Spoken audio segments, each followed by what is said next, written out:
can feel it. Aiming for the stars against the sky. When we are together, we are bright. We'll light up. We've been waiting for this moment to come. We were made for this adventure. We feel it in our blood. We'll light up. Eyes open wide and the world is before us. We are the sound of a beautiful chorus. Holding to the feeling, you and I. When we are together, we are bright. We'll light up. We've been waiting for this moment to come. We were made for this adventure. We feel it in our blood. We'll light up. We have everything we need and we know we were made for this adventure. We are the revelry, we are the dreamers. Anak-anak itu kalau di sekolah sering kelahi gara-gara nyebut nama orang tua.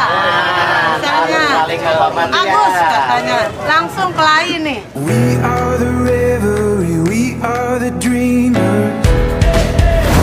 Kira-kira pukul orang ada hukuman pidananya enggak? Ada.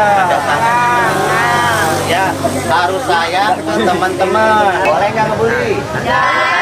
Ngebully itu gimana sih? Coba ada yang bisa jawab. Dipukul teman. Nah, pukul teman nggak boleh. Hina teman nggak boleh. Sama yang di Facebook? Main HP rata-rata ini main HP. Hati-hati main HP pun harus bijak ya. Jangan bikin postingan menghina orang lain di Facebook ya, nggak boleh ya. Bisa masuk penjara Masuk itu. penjara juga. Kalau nyontek penjara nggak? Jadi penjara sama gurunya tuh. Menyontek nggak di penjara, tapi itu perbuatan tidak jujur. Nanti kalau kita nggak jujur, ke depannya jadi karakter kita nggak jujur. Jadi orang tuh harus jujur. We are the revelry, we are the dreamers. Ibu siapa ibu namanya ibu? Ibu Yeni. Ibu Yeni dari mana ibu? Dari Sloto. Dari Sloto. Oke. Jadi Ibu Yeni dari Sloto, Bapak Ibu mohon izin. Jadi Anda akan mengajukan pertanyaan ya, untuk kejaksaan. Silakan Ibu. Terima Pertanyaan. kasih Pak. Jadi begini Pak, misalkan ini seandainya anak saya mengalami kekerasan di sekolah, apakah itu bisa kami jadikan aduan untuk ke kejaksaan atau kita lalui proses mana? Apakah ada proses hukum tentang hal itu? Misal sederhana Pak, saling celah-celah, ujung-ujungnya saling tendang, lama-lama tapi jadi kebiasaan itu Pak. Apakah ada penemuan hukum untuk yang seperti itu? Terima kasih. We are the revelry, we are the dreamers. Jadi kalau masalah kenakalan anak kecil, apalagi masih kecil usianya, ya ya. Jadi ini usianya berapa Ibu? 10. Berarti temannya juga 10-an ya. Nah, jadi dalam undang-undang sistem peradilan pidana anak di bawah 12 tahun itu tidak bisa dipidana ya. Ya, jadi tidak bisa dipidana. Maka sebenarnya yang harus dilakukan oleh orang tua dan guru tentu harus melakukan pembinaan-pembinaan, jangan sampai ada kemudian anak-anak itu melakukan tindakan-tindakan yang melanggar hukum pidana.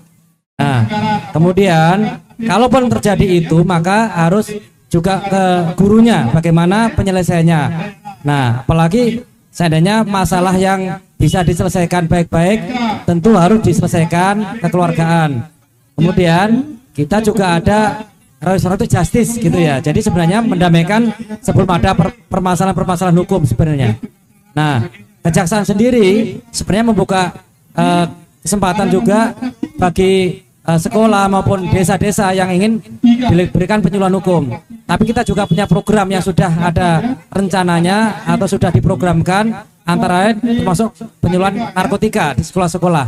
Nah, di sana juga sudah diselingi materi-materi tentang bagaimana tentang perlindungan anak. Nah, termasuk itu tadi bagaimana mengantisipasi kenakalan remaja, bagaimana memberikan pembinaan-pembinaan pada anak-anak yang masih sekolah. Ya, jadi intinya Ibu juga komunikasi yang baik pada orang tua kalau ada di sekolahan seperti itu, kemudian juga yang sebaik antara sekolah dengan orang tuanya juga, karena ini masih di bawah pengasuhan orang tua dan juga sekolah. Ya, nanti kalau memang ada hal-hal yang ada kasus atau peristiwa yang memang real yang ditanyakan itu, jika tidak ada solusinya silakan ke kantor kami, kita cari solusinya bareng-bareng. Pada intinya anak ini adalah aset bangsa, di mana bukan pidana yang dikedepankan, tetapi bagaimana pembinaan kedepannya. Ya, jadi ya sekali lagi kami terima kasih atas kehadiran Ibu di sini di Kejaksaan Negeri Sumatera Barat di stand ini. Udah Pak Bu ya, nanti silakan mampir ke kantor kami. We are the revelry, we are the dreamers. Oke, terima kasih kesempatannya, luar biasa. Ini pertama kali sih kita sebagai masyarakat kan belum kenal ini namanya kejaksaan ini. Memang lembaga yang tertinggi di Indonesia, salah satu yang ya kuasanya tinggi lah. Ini masuk ke sini juga, wah luar biasa ini. Disambut dengan luar biasa, terima kasih. Ya Pak, izin. Itu beliau ini. Oke, mungkin ya kita sebagai masyarakat nggak kenal sih kejaksaan itu lebih jauh apa sih, ngapain sih. Mungkin kalau kita tahu kan mungkin justice ya, keadilan dan sebagainya. Kalau untuk yang ke dalamnya bagiannya apa saja yang ada di kejaksaan. Nah, kita kan belum pernah masuk ke kantornya gitu. Apa sih bagian-bagiannya? Dari kepemimpinannya mungkin pimpinan atau apa? Nih, yang umum-umumnya lah. Itu aja sih yang pengen tahu. We are the revelry, we are the dreamers. Makasih, luar biasa ini. Boleh. Aduh, makasih ya. Memang kalau kejaksaan selama ini kurang di ini mungkin ya masyarakat, karena kita banyakkan di sidang ya. Nah, maka ini semoga dengan program ini masyarakat bisa langsung lebih mengenal ya kejaksaan. Kejaksaan ini tugas pokoknya itu paling utama yaitu melakukan penuntutan, Bapak. Hasil penangkapan dari kepolisian terhadap suatu tindak pidana diproses penyelidikan oleh penyidik Polri, hasil kerjaannya dikirimkan ke kejaksaan untuk dilimpahkan ke pengadilan. Nah, nanti di sidang pengadilan jaksa yang mewakili pemerintah menegakkan hukum untuk membuktikan bahwa bersalah atau tidak bersalahnya si pelaku tindak pidana. Nanti hakim yang memutuskan. Nah, hakim yang memutuskan.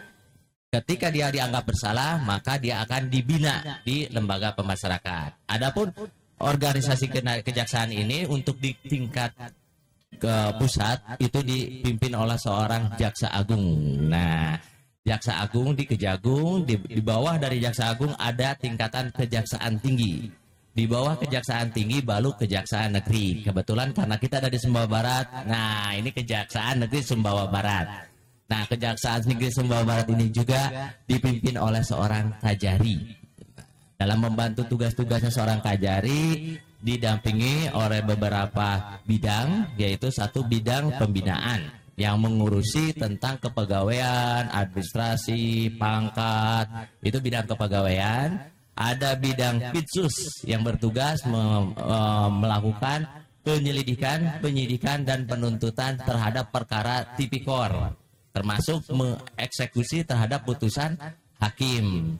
Ada perkara yang bidang PIDUM, pidana umum namanya. Nah, bidang pidana umum ini bertugas atau berfungsi sebagai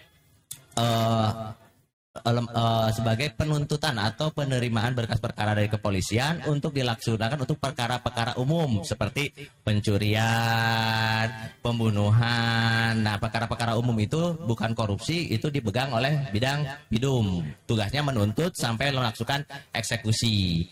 Terus ada juga bidang barang bukti yang bertugas mengelola barang bukti dan barang nafas, mengelola barang bukti dan mengembalikan barang bukti jika sudah mempunyai kekuatan hukum inkrah, jika dalam putusannya sudah untuk dikembalikan. Merampas barang bukti untuk dilelang dan uangnya masuk negara, itu barang bukti. Dan ada bidang datun yang fungsinya sebagai bantuan hukum untuk pemerintah daerah jika memerlukan bantuan hukum berdasarkan SKK. Untuk masyarakat adanya pelayanan hukum. Kalau kita punya masalah hukum baik secara pribadi atau apa, bisa dengan bidang datun pelayanan hukum. Terus pendampingan hukum. Nah, ketika ada permasalahan-permasalahan baik pemerintahan segala macam, itu bisa di pendampingan hukum. Itu bidang-bidang jaksa. Sebenarnya tugas jaksa itu banyak, Pak. Cuman karena kurang menempel dengan masyarakat, masih kurang dikenal. Nah, untuk itulah semoga dengan acara ini bisa kita saling mengenal dengan masyarakat. Itu mungkin untuk lebih garis besarnya tentang kejaksaan. Nah, mungkin Pak Dodo mau nambahkan ini terkait kejaksaan. We are the revelry, we are the dreamers. Siapa? Kenalkan dulu namanya siapa? Perkenalkan, nama saya Mirna dari lingkungan KTC. Ya. Yang saya mau tanyakan itu misalkan seperti ini. Kadang-kadang kan kita foto sama orang nih, tapi orang itu ngeviralin foto kita tanpa sepengetahuan atau seizin kita. Kira-kira itu gimana? Termasuk pelanggaran ITE atau gimana? We are the revelry, we are the dreamers. Pertanyaan yang bagus nih. Ini yang cocok langsung dengan orang yang memegang teknisnya, Pak Kasipidum. Nah, ini langsung teknisnya. Assalamualaikum warahmatullahi wabarakatuh. Tadi siapa namanya? Mirna. Saya. Tadi ditanyakan bahwa kalau seseorang memfoto kita atau kita men-share ke foto, misalkan pasang profil kita di-share kembali, artinya yang difoto itu berdampak terhadap asusila atau enggak gitu. Kalau memang ya kan nggak mungkin diri kita sendiri kita memfoto atau memasang profil yang seperti halnya foto-foto yang vulgar, nggak mungkin ya. Mungkin juga kadang-kadang handphone kita pernah rusak atau pernah diservis, ada di situ di galeri mungkin foto-foto yang kurang etis ya, tershare gitu ya. Itu bisa dilaporkan ke pihak penyidik, nanti bisa ditindaklanjuti dengan Undang-Undang ITE nomor pasal 27 ya, ada ancamannya. Jadi bisa saudara Mirna ya melaporkan itu. Jadi atas pelaporan itu bisa ditindaklanjuti oleh pihak penyidik. Tapi memang sangat disayangkan, makanya gadget ini sebenarnya banyak positifnya, internet ini banyak positifnya. Cuman kalau kita salah gunakan, kadang-kadang kan di kamar di mana kita foto asal gitu, misalkan maaf ya di kamar mandi kita berani foto tiba-tiba, karena yang masih belum ditemukan itu adalah jejak digital itu nggak bisa dihapus. Jadi jangan pernah kita memfoto diri selfie gitu pribadi, walaupun merasa aman ya di handphone itu sendiri, ini handphone kita kok. Karena sewaktu-waktu itu bisa terjadi pas handphone rusak. Orang yang tidak bertanggung jawab yang servis itu ataupun saudara atau rekan sendiri pas membuka handphone kita tahu password kita, dia share. Banyak yang terjadi, yang beberapa perkara yang terjadi di tempat yang kita tangani itu ya karena ada hubungan pacaran ya, misalkan seperti itu.